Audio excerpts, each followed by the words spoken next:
Can't tell you how happy I am to be here. All right. So, thank you.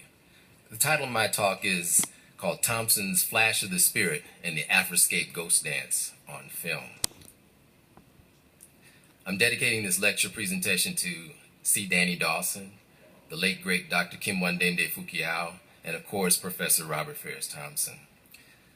I'm a scholar of visual culture, a visual artist, and a former contramestre of the African-Brazilian martial art capoeira.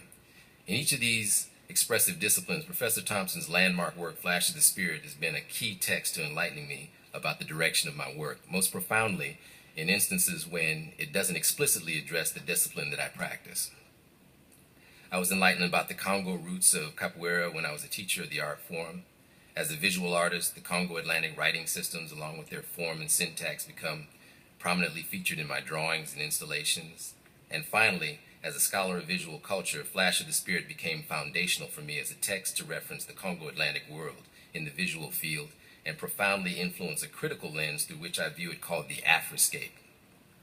It's from that discipline-based epistemological nexus that I come to the topic of this paper. Robert Ferris Thompson's Flash of the Spirit was the initial doorway for many artists, writers, visual culture scholars, and culture workers like me to enter into a deeper understanding of the Congo Atlantic world.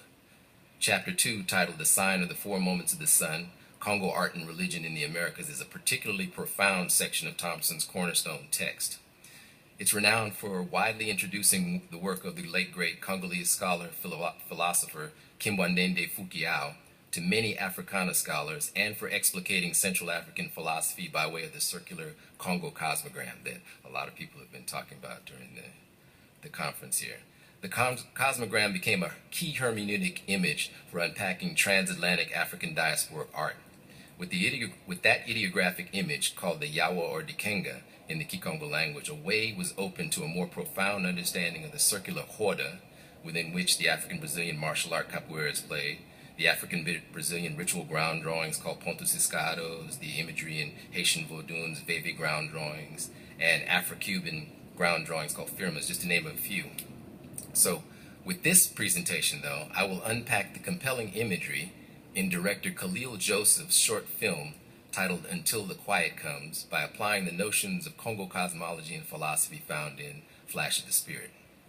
And in unpacking Joseph's film, I'm taking a cue from the ending paragraphs in Flash of the Spirit's second chapter, wherein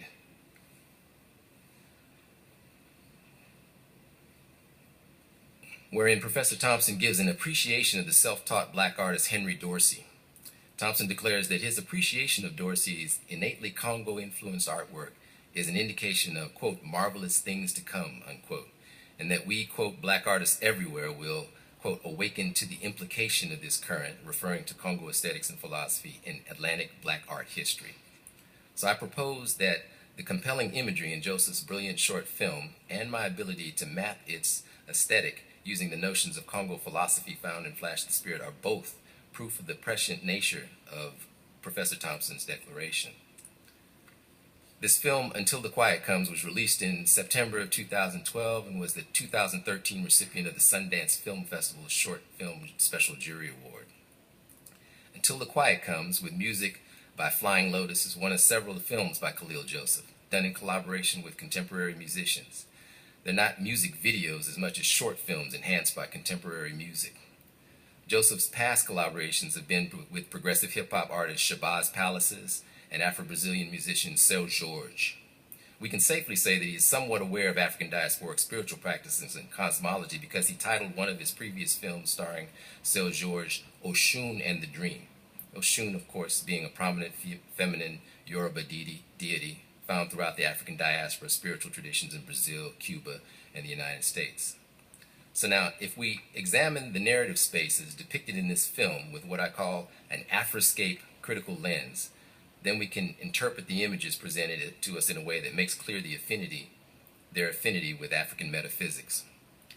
I have a short definition for the Afroscape, which would be the deterritorialized cultural presence of black African people anywhere in the world. The Afroscape is a contiguity of African cultures that acknowledges commonality viewed from varying subjective critical lenses and sensibilities. These Afroscape sensibilities give us the ability to map meaning in these images, gradually unpacking the deceptively simple and oblique narrative to reveal the cosmic scope of their implications. And those implications are pretty much present at the very first image in Joseph's film. Now, at this point, I want to do something that I hadn't really planned to do, and that is give what they call a trigger warning. Because in recent memory, we've had a youth that was shot, a young 12-year-old man, young man, black man. And some of the first imagery in this film is of a young boy who gets shot. So